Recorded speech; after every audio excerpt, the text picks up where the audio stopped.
Babylon is steeped in religious meaning, connotations, overtones, undertones.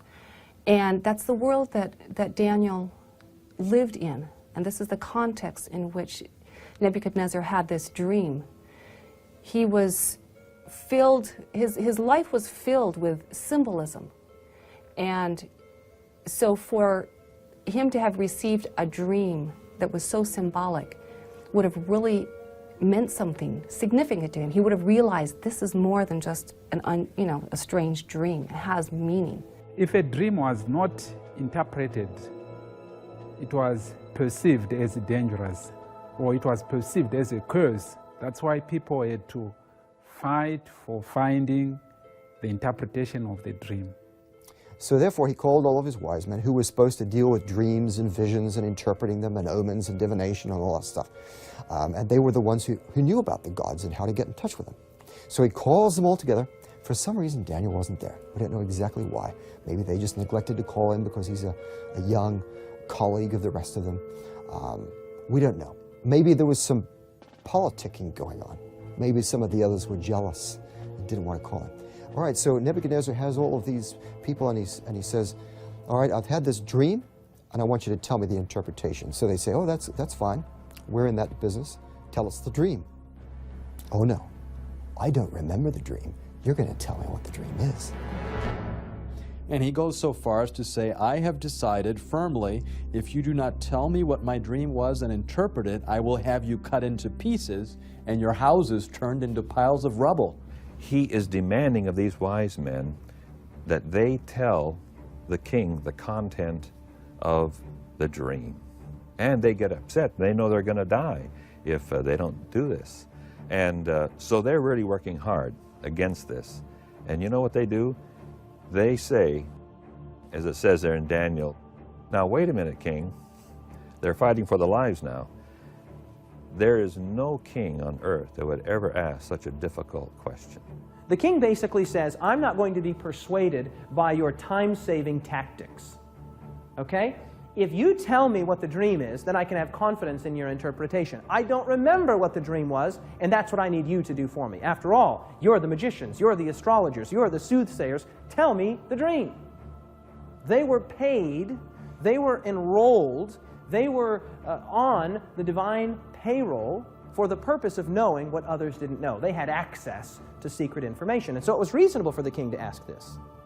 And so the king decides that he's going to have them all killed. All of his top advisors, all of his magicians, astrologers, his sorcerers, his enchanters, and the story where the decree comes to Daniel and his 3 friends. And they began killing the wise men, and they sought Daniel and his companions to kill them. Now, Daniel, as we've already said, had gone through the schooling of the Babylonians.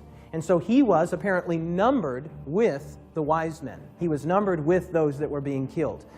As the story unfolds, one of the king's guards arrives at Daniel's house for the purpose of executing him. That must have been awkward, right?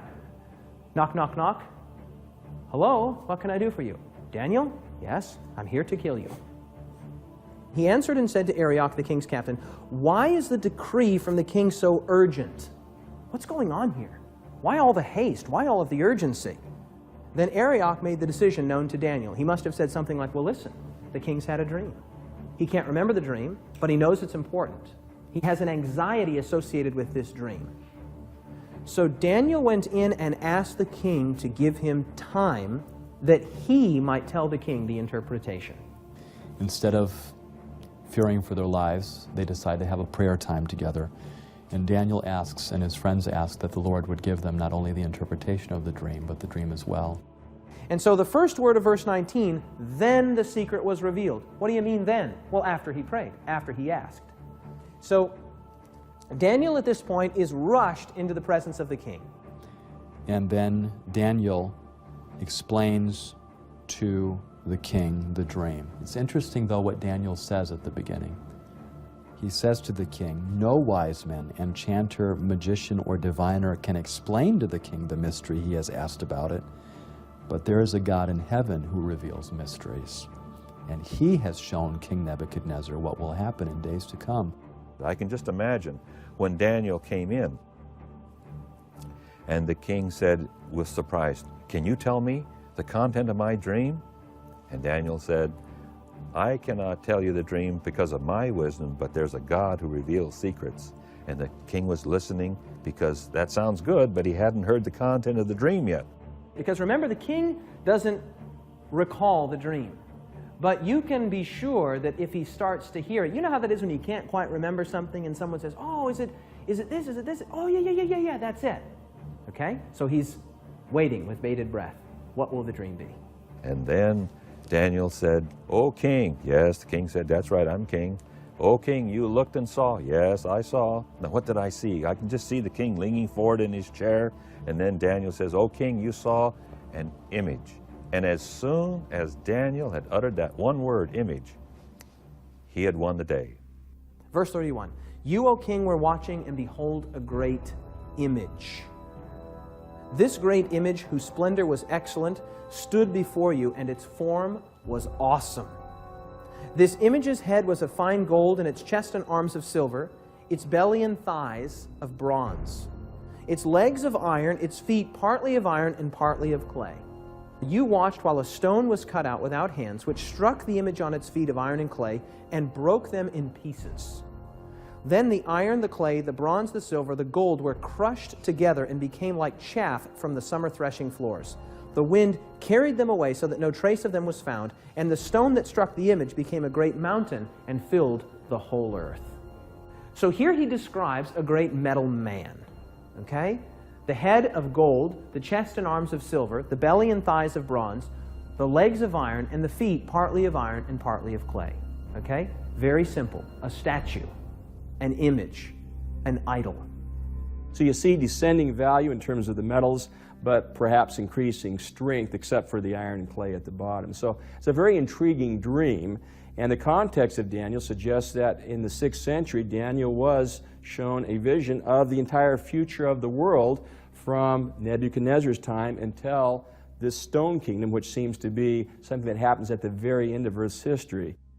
But he goes on to explain not only what the king dreamed, this image with a head of gold and arms and chest of silver and thighs of brass and bronze and legs of iron and feet of iron mixed with clay, but he goes on to tell the king what those things represent. Verse 37, "You, O king, are a king of kings, for the God of heaven has given you kingdom, power, strength, and glory. And wherever the children of men dwell, or the beasts of the field, or the birds of the heaven, he has given them into your hand, and he has made you ruler over them all." Now look at these words here. "You are this head of gold." Okay? No need to wonder, no need to question, no need to guess. Daniel says it. You, Nebuchadnezzar, and by extension, the kingdom that you represent, Babylon, you are this head of gold.